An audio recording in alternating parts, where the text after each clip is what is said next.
नमस्कार, जोहार, आदाब। झरिया विधानसभा में भीषण गर्मी में भी पानी में असर नहीं। जी हाँ, झरिया विधानसभा अंतर्गत शहरी और कोलियरी क्षेत्र में पानी की गंभीर समस्या है। झरिया में कोयला खनन और दामोदर नदी के पानी ने गुणवत्ता और उपलब्धता दोनों के प्रति प्रश्नवाचक चिन्ह लगा दिया है। गंभीर जल संकट को लेकर न तो बीसीएल, झमाडा और धनबाद नगर निगम ही चिंतित रहता है और न ही हमारे जनप्रतिनिधि। जमीन के नीचे से पानी नहीं निकलता है और कुछ जगहों पर अगर निकलता भी है तो वह पीने लायक नहीं रहता।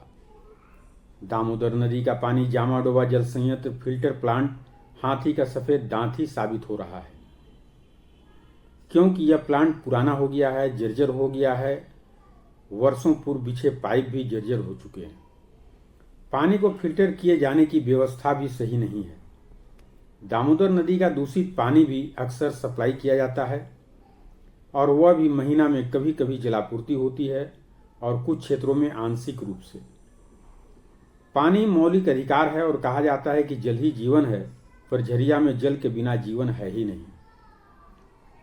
आपको बताते चलें कि वर्षों पुरानी व्यवस्था और गैर सरकारी संस्था द्वारा पानी जैसी सप्लाई व्यवस्था का संचालित किए जाने का ही परिणाम है कि पानी कब आएगा नलों में, इसकी कोई जवाबदेही और कोई निर्धारित समय नहीं। पानी आपूर्ति की मनमानी व्यवस्था से लोग त्राही त्राही कर रहे हैं। गंदे संक्रमित पानी का सेवन कर संक्रमित बीमारियों से लोग ग्रसित हैं, परंतु इसकी चिंता किसी को नहीं। पानी नहीं मिलने के कारण कई संभ्रांत परिवार झरिया छोड़कर पलायन कर चुके हैं। यह अलग बात है कि कारण और भी है, परंतु पानी भी एक प्रमुख कारण है। आपको बताते चलें कि हर घर जल योजना और नया जलापूर्ति संयंत्र के तहत वर्षों से काम चल रहा है, लेकिन इसकी गति काफी धीमी रहने के कारण यह योजना कब अमली जामा पहनेगा यह कहना भी मुश्किल है। चर्चानुसार यह योजना भी राजनीतिक भेंट चढ़ा हुआ है। इसकी शुरुआत झरिया की पूर्व विधायक पूर्णिमा नीरज सिंह के कार्यकाल में शुरू हुआ था, जो अभी तक पूर्ण नहीं हुआ। नई योजना में पाइप बिछाने के दौरान कई गड्ढे न केवल पुराने पाइपलाइन को क्षतिग्रस्त करने का काम किया गया, बल्कि जानलेवा साबित हुआ। कई लोगों की जानें भी गई। बावजूद योजना धरातल पर नहीं उतर सका। पुरानी व्यवस्था से ही जोड़ तोड़ करके काम चलाया जा रहा है। एक समय था जब अपने एक दिन के लिए पानी बंद होता था, प्लांट मरम्मती या बिजली नहीं रहने के कारण, तो खबरों में सूचना प्रकाशित होती थी, परंतु आज ऐसी बात नहीं।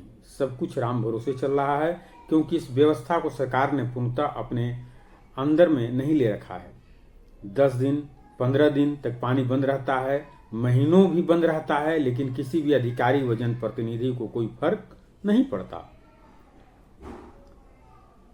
हाँ, एक बात जरूर है कि पानी मिले अथवा नहीं मिले, परंतु पानी का बिल आ जाता है, और वह भी अनाप शनाप।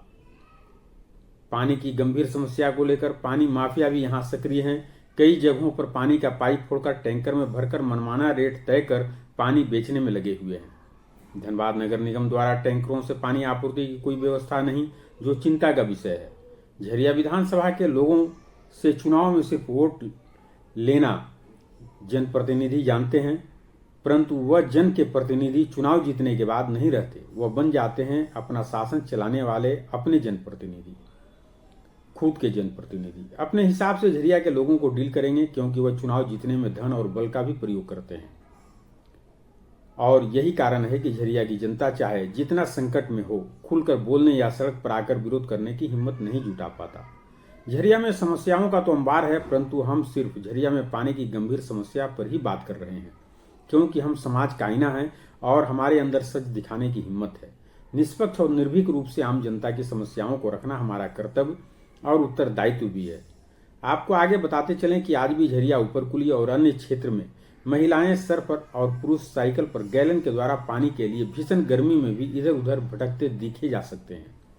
धनबाद का झरिया शहर, जहां अच्छी क्वालिटी का कोयला तो निकलता है, देश को ऊर्जा दे रहा है, परंतु यहाँ के लोग पीने के लिए पानी की एक एक बूंद के लिए तरस रहे हैं। इस सच्चाई से किसी को इनकार नहीं। झरिया के पानी में कैडमियम, एल्यूमिनियम, काफी ज्यादा है, जिससे टाइफाइड और पीलिया होना आम बात है। यह मैं नहीं कह रहा हूं, यह IIT ISM की रिपोर्ट कह रही है। ओवरबर्डन डंप और कोयला वासरी का गंदा पानी नदी में जाने के कारण यह समस्या है बताई जा रही है। धनबाद जिला प्रशासन द्वारा जल सेवा टीम बनाई गई, QR कोड स्कैन कर शिकायत करने की बात की गई।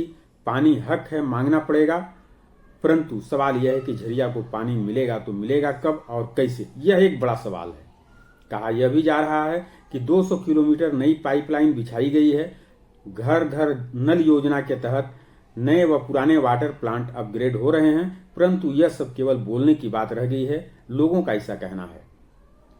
कई जगहों पर पाइपलाइन लीकेज और खराब मेंटेनेंस के कारण गंदे नालियों का पाइपलाइन में रिसाव से गंदा पानी, संक्रमित पानी आपूर्ति हो रहा है, जिसे देखने वाला कोई नहीं। इस प्रकार झरिया में पानी की उपलब्धता और गुणवत्ता दोनों खतरे में है और झरियावासी पूरे तौर पर खतरे में है। यहाँ पानी व पुनर्वास के नाम पर खूब होती है राजनीति। इस पर फिर आगे चर्चा रहेगी जारी, क्योंकि हम वही बोलेंगे, वही दिखाएंगे जो होगा सच। आप बने रहें हमारे साथ, हम बने रहेंगे आपके साथ। YouTube पर हमारे चैनल को सब्सक्राइब करें, टाइप करें KCN TV 24/7, बेल आइकन भी दबाना न भूलें। अगर जन मुद्दों को लेकर आप भी हैं गंभीर, आप चाहते हैं कि आपका मुद्दा, आपकी बात मीडिया के माध्यम से सामने आए, हकीकत सामने आए, तो आप अपनी बात रखने के लिए हमसे कर सकते हैं संपर्क। हम बनेंगे आपकी आवाज। हमारा संपर्क नंबर है 8789366223।